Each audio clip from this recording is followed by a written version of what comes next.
What's up with y'all, man? This has got to be my first video back in a minute. Now, I have never done a video that took this much work. So fuck with it. Drop a like, drop a comment. Anyways, man, we got the in-depth expert analysis for every NFL team's draft.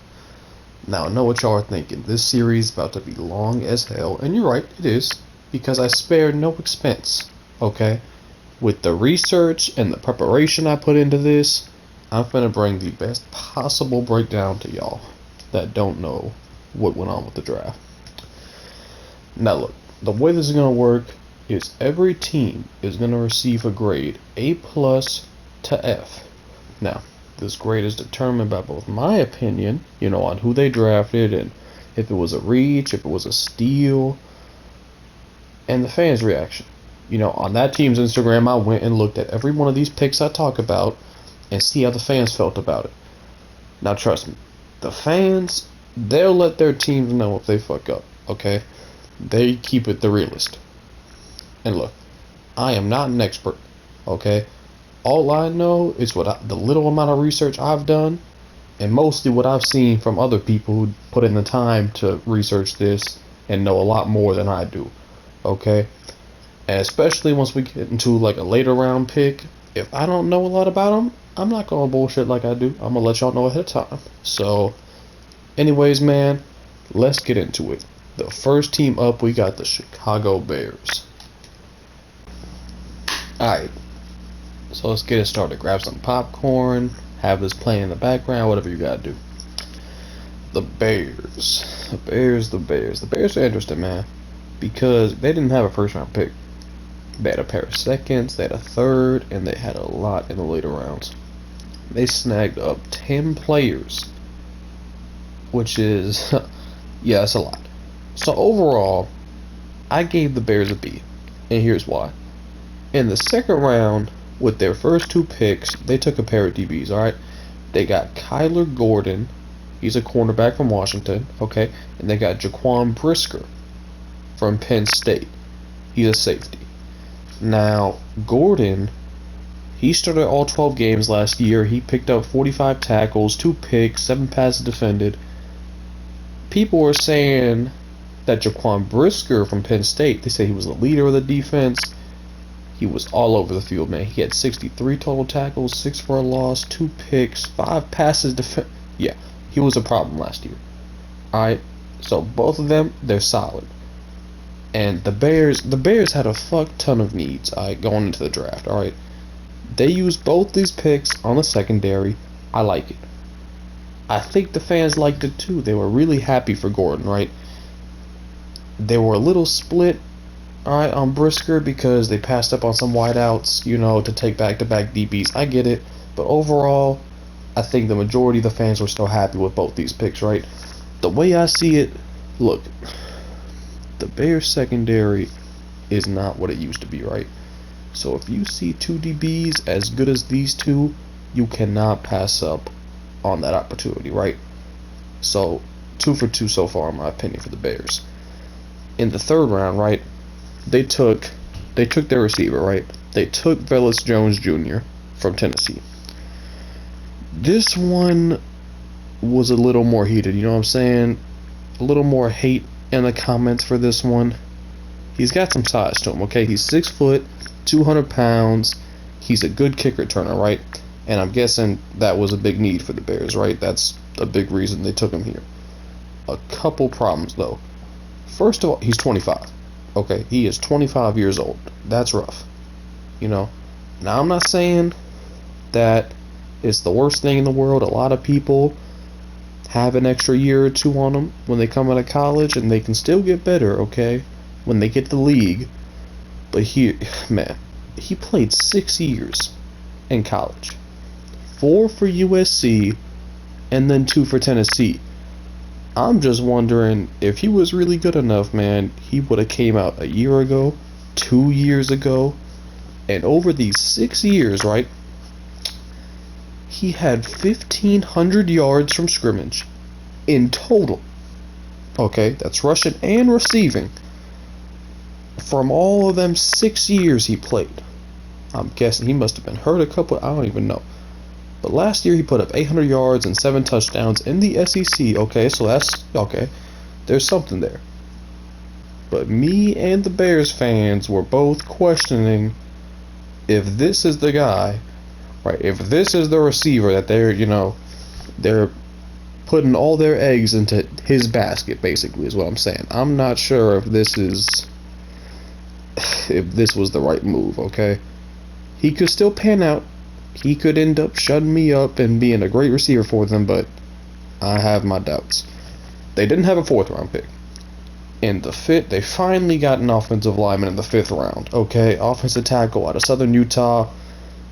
You know the Bears need offensive line help. Okay, Justin Fields got murdered last season. Okay. Then they drafted an edge rusher in the 5th out of Miami. They drafted another offensive lineman in the 6th. They made trade after trade after trade, alright, to move back down, stockpile picks, and I like that, alright? With the amount of guys they got in the 6th and the 7th, at least a couple of them have to pan out, right? It feels like the longer the draft went on, the happier the Bears fans became, alright? You know what? As a matter of fact, the more that I'm thinking about it, I'm gonna bump them up to a B+. Alright, I like their strategy. They had a ton of holes, so they picked a ton of players. The only thing holding it back from me giving them an A or an A- is that they didn't have a first, right?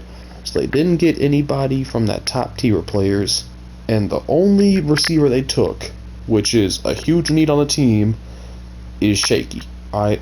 So like I said, B+, it's a good draft. Bears fans, they should be happy with this draft, right? They don't have a lot of weapons you're looking for, not a lot of exciting picks, but the players they took here, a lot of them should be able to help them moving forward, right? So, good draft from the Bears. Alright, man, I'm going to do this for every team. I'm going to talk about my favorite and least favorite pick from them that they made. For my favorite pick for the Bears, man, I got to go with Jaquan Brisker, man. Looking at his tape, man, he was an animal out there for Penn State, all over the field, and he also looked like he was a help in the locker room too. A positive player there. I don't know what the situation is with the Bears DBs. I know Eddie Jackson had a down year. They've been making a lot of moves with that secondary, but man, he just looks like he's going to be a dog in Chicago. For my least favorite, man, I don't want to sound like a hater, bro, but Velus Jones, man, I don't know what it is about that 6 years, 1,500 yards, 25 years old. That's hard to get around for me. You know what I'm saying? He could still be a good player, but if I had to pick one guy where I doubt the most, it's got to be that. Like I said, man, overall still a good draft. It's not flashy. They don't have a lot of top tier talent in here, but still, Justin Fields should not be getting killed this often. That's all I'm gonna say. Up next, man, we got the defending AFC champions, man, the Cincinnati Bengals. Man, who would have thought the Bengals would ever be drafting at 31, man, and it would actually be their pick? That is wild to me.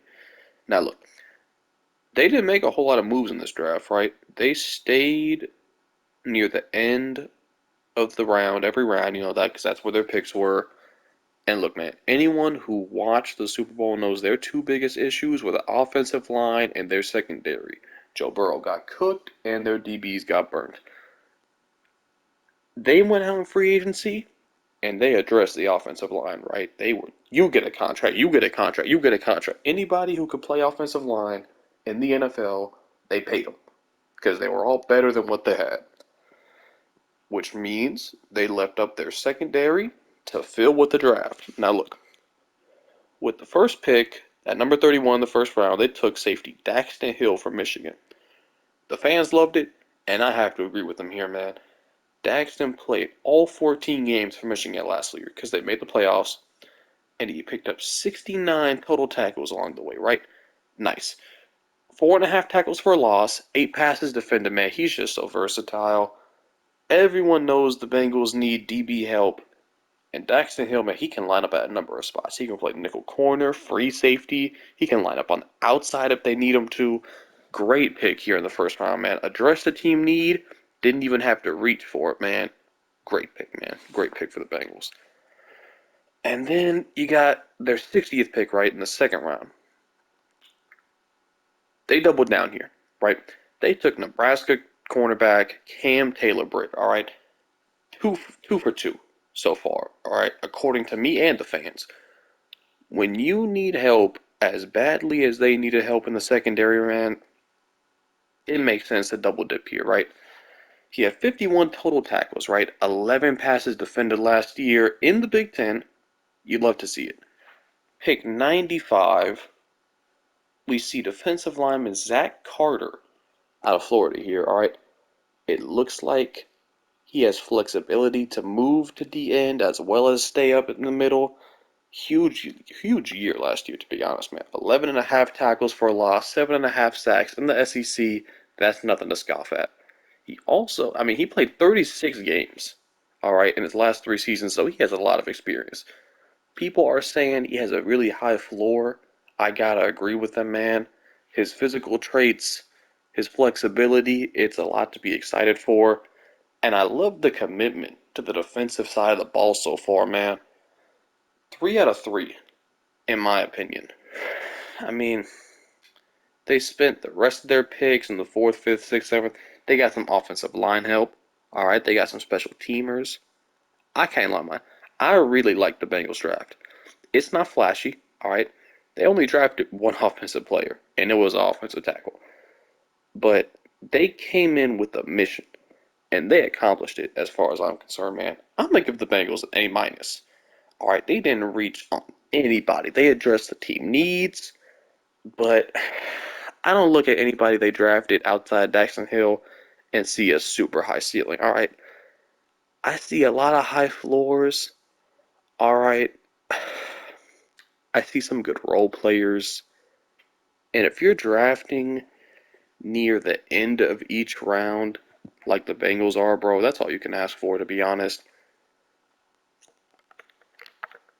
As far as who my favorite, least favorite, for my favorite, man, it's got to be Daxton Hill. I know I'm not going to do their first round pick for every team, their number one pick, but Daxton is just the perfect pick, man.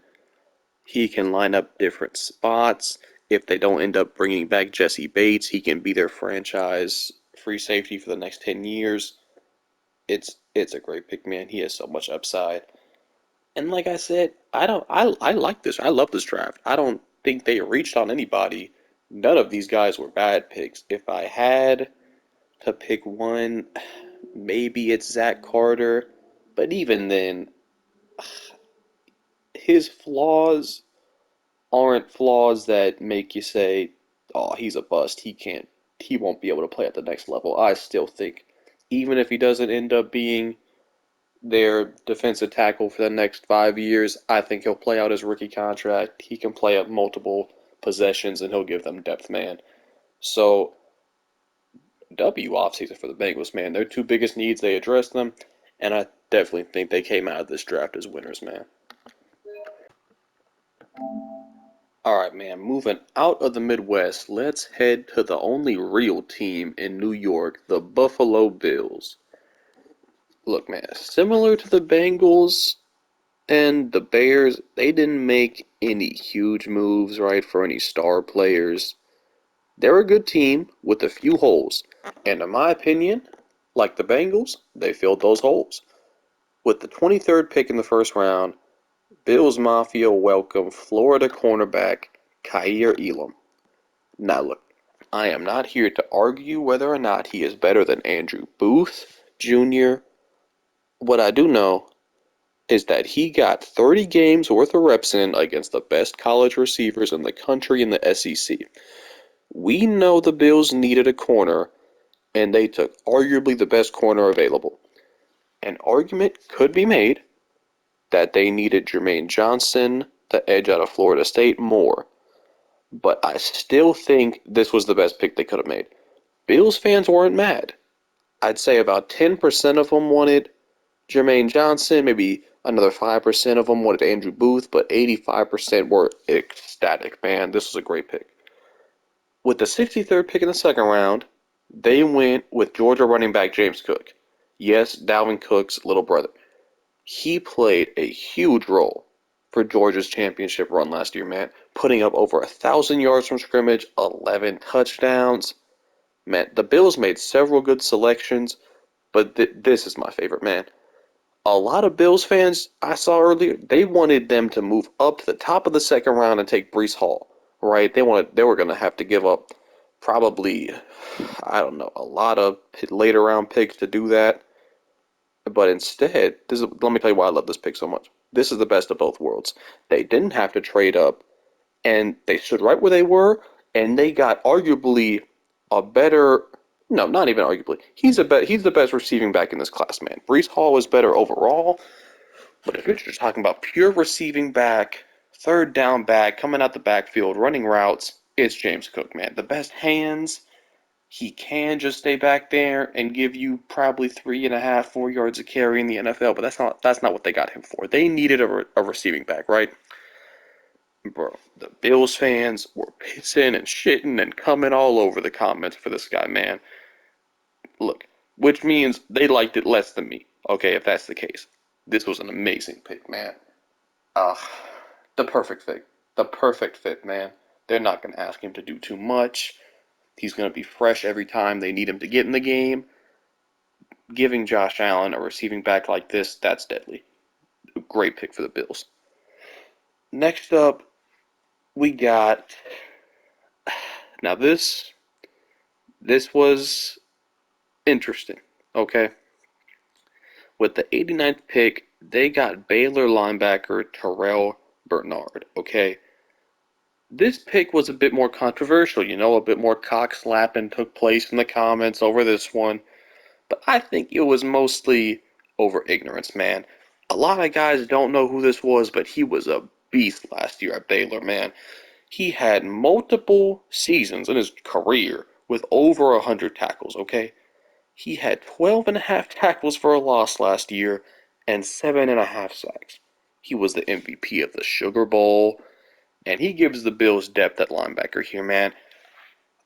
There were a couple Bills fans ready to kick Edmonds to the curb and let this guy start, so take that for what you will. Okay? Like I said, there was not as much of a consensus, of love for this pick, but I like it. I think a lot of Bills fans also liked it. So it was a good pick. It was a good pick, I'll say. And the fifth round, this was ridiculous, man. The Bills took wide receiver Khalil Shakir out of Boise State. Remember how I said James Cook was my favorite pick they made? Scratch that. This is my favorite pick they made. From all accounts I could find, this was a steal. I saw people telling their teams to draft this guy in the third round. So to get him here in the fifth, the Bills pulled a fast one on the NFL. 1,100 yards, 7 touchdowns receiving last year. And he ran the ball 21 times for over 100 yards. I mean, you can't be mad at this one. They lost Cole Beasley. They needed some wide receiver help, and they stole one here in the fifth. And look, for some reason, in the sixth round, the biggest reaction I saw in the Bills' comments on the whole draft was over the selection of punter Matt Ariaza. Now, I don't know what the punting situation is like in Buffalo, but the way they reacted, you'd think they drafted the second coming at pick number 180. So I'll take their word for it. I'm guessing this is their salvation that they needed a punter that bad. So, I mean, good for them. Now, I don't know much about the next three players they drafted in the sixth and seventh rounds, but the fans loved them all, so I am left with a tough decision here. I'm leaning towards an A minus like the Bengals, but the things they did that the Bengals didn't do is they got a legitimate steal in the draft with Khalil Shakir. Okay, now if you ask me, I'd say an A minus. If you ask the Bills fans, the Bills Mafia, they'd probably say A plus, right? So I'm gonna mix the two together. I'm gonna roll with an A. Look, like the Bengals, they addressed their biggest team needs, but they had that steal. They had Khalil Shakir, man. Great draft from the Bills. And favorite, least favorite, favorite. I'm gonna go. Yeah, I gotta go Khalil Shakir, man. James Cook. If James Cook is an A+ selection, if he's a perfect fit, fuck the fit. I don't even get Khalil Shakir in the 5th round. Such a steal, man. One of the biggest steals in the whole draft. So, great pick. Least favorite, very similar to the Bengals, man. None of these picks were reaches. None of them were bad picks. If I'm just going off Bills fans' reaction, then it's going to be Terrell Bernard out of Baylor. But still, worst case scenario for Bernard, he gives them linebacker depth, and shit, he'll still probably start over Edmonds. So, yeah, great draft from the Bills. All right, man, we're going to head out west now. We're going to head out west to the Denver Broncos. A lot of action with the Broncos before the draft, of course. They used a lot of their top picks this year and next year to acquire Russell Wilson. So, how did they handle it knowing they gave up a lot of their top picks? Well, they started off at pick number 64, 2nd round, by taking Nick Bonito, outside linebacker, Oklahoma. From what I've seen, it's a good pick. It looks like the Broncos fans here, they wanted Nakobe Dean, but I have seen a lot of people, a lot of smart people who know more than me, who are literally drooling over Benito's upside. I mean, 26 and a half tackles for a loss and 16 sacks over his last 2 years. All right, that's all you need to know. To get that at the end of the 2nd round, that's something you got to be proud of. Okay, I like this pick. It only goes up from there because they used their 3rd round pick to replace Noah Fant, who they lost in the Russell Wilson trade. They took tight end out of UCLA, Greg Dulcich. Now, not many teams are able to pick up an instant starter in the 3rd round. Adding another weapon, offense is already dangerous. This was the right move here. You gotta love their draft already 2 picks in, man. This is the best tight end in the draft. I don't care what anyone says. He wasn't the first tight end taken, but that's not their fault. That's another team's fault for not taking him first. Greg Dulcich, instant starter, probably gonna be. I wouldn't be surprised if he's all rookie first team at the tight end spot. He is going to fit in well here. Now, moving on, they went back to back defense in the 4th round. They had back to back picks, okay? With the first one, they took a defensive end out of Iowa State. They took a corner out of Pitt. Each of these guys were what's it called? Super seniors. Okay, they each played 5 years. Okay, so you can't say they lacked any experience. Okay, I mean, they're trying to compete. You know, Russell Wilson now. They got to shore up that defense, get some depth. The fans like them both. Okay, and if anything, they just added depth, like I said, corner and edge rusher. They continued to address their needs in the later rounds. Okay, they took a punt and a kick returner. Okay, out of Stanford in Montreal, Washington. They took a center from Washington, Luke Wattenberg. Okay, good. DB from Oklahoma and Delarin Turner, Yale. Now I don't know a lot about these guys. Okay, this is later round picks. All I know is that they addressed their team needs. Okay, they had depth issues. They addressed that with these later rounds. Now look, it's a weird grade to hand out here, okay? Because they didn't have any high end picks. Their first pick was at fuck number 64, okay? So you're not shopping from that top shelf. You're not shopping from the second shelf. You got to pick from basically the leftovers. Okay? And I think they still managed to turn that into a solid draft class, man. I mean, look, they filled out their roster.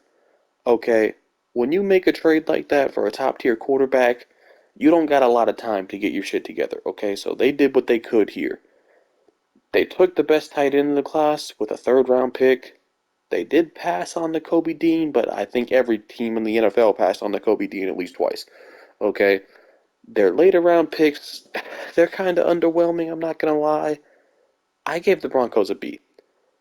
They're not going to blow you away with any star power they got from this class, but I wouldn't be surprised, okay, if we saw 4 or 5 of these guys on the team past their rookie contracts. Okay, this was a good class. Favorite, least favorite, gotta be fucking Greg Dulcich for my favorite pick. To get the best player at their position at tight end. I don't even care if it was a weak tight end class. To get the best tight end in the draft in the third round is amazing. Okay. Least favorite pick, man. They only drafted two people that I even knew that much about in the first place. So I mean, Benito, it's kind of the only argument for Benito being a bad pick really is would you rather have had Nakobe Dean? A lot of Broncos fans would rather have had Nakobe Dean, but that doesn't mean shit. So I'm not saying he was a bad pick, but they'd probably tell you it was their worst pick. So take that for what you will. And overall, like I said, I'd give him a B. Broncos fans should be happy with this one. All right, man, we're going to finish this installment off with the Cleveland Browns, man, heading back out to the Midwest. The Browns, man, new quarterback for the Browns. And they gave up a lot of picks to get him. Very similar situation to the Broncos, to be honest. I mean, they didn't have a single pick until the third round, but they still managed to snag 9 players out of this draft. Let's get into their first pick at number 68. In the third round, they took cornerback Martin Emerson out of Mississippi State. 36 games of experience from 3 years at Mississippi State. Let me be honest with you. They started off the draft with a questionable pick. Browns fans they needed a wide receiver, defensive tackle, and they wanted Nakobe Dean. In their mind, if they weren't going to take a wide receiver or a D tackle here, it was going to be because they were the first team to take Nakobe Dean off the board. Now, they did a good job of addressing their needs in the later rounds, but that does not excuse this pick, man. They passed on several wide receivers and nose tackles that could have really helped them to pick this guy. Look, and I'm not saying he can't be good, but I mean, the Browns secondary, it's amazing already. They don't need another DB. They needed wide receiver, defensive tackle, a couple other, positions. It just for this to be your first pick, I don't really get it. Okay, and neither do the fans. With their next pick, 10 spots later, they stayed on the defensive end. They picked up defensive end Alex Wright out of UAB. This one went over a little better. Okay, the fans, they like his upside. He could benefit greatly from having Myles Garrett opposite to him. He had 6 sacks last year, 7.5 tackles for a loss, 75 total tackles. Oh, yeah, not to mention, he's 6'7", 270 pounds. So, yeah, man's a beast. With their final pick in the third round, number 99, they addressed wide receiver finally and took Purdue standout David Bell. If you don't know about David Bell, let me tell you, the Browns redeemed themselves from their first pick with this one right here, okay? David Bell he had a ton of huge games last year at Purdue. Some of the DBs from the top schools in the Big Ten could not slow him down. The motherfucker had 240-yard game against Iowa, which at the time was a top 2 defense in the country. He put up 200 on Michigan State, another 100 plus against Ohio State. So yeah, he was unstoppable last year. At Purdue, mind you. Browns fans, I mean, they must have fainted when they saw this one because they were going to jump. They were going to, this would have been their 13th reason if they didn't take a wide receiver here. So they ended their third round strong, okay, and they kept that momentum heading into the fourth.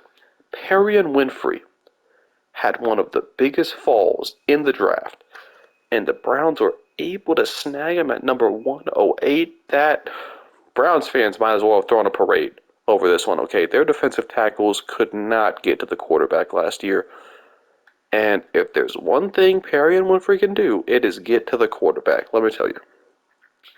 5.5 sacks last year for Oklahoma. And, I mean, Browns fans are hoping that'll carry over. I don't know why he fell, but this was a great pick for the Browns. This next one might come as a shocker, so let me preface this by saying the Browns may have lost more games than any other team in the league over the last few years, due to kicking problems. So when I tell you they took a kicker at 124, don't be startled. This is undoubtedly the best kicker in the draft. And when you're in the same division as Justin Tucker and Big Dick McPherson out in Cincinnati, you have to spend draft capital in order to compete at that position. The Browns used their fifth round pick. Look, they took Cincinnati standout superstar running back Jerome Ford. Now, this might be a little confusing to a lot of people, so let me break it down. This is actually a very similar situation to what the Seahawks did with one of their picks, but we'll save that for when we get to them. The reason the Browns took Jerome Ford, took a running back at all, is because Dearness Johnson, Kareem Hunt, they probably won't be here next season. Not this season, but the upcoming season, a year from now. This is a super safe pick, in my opinion, man.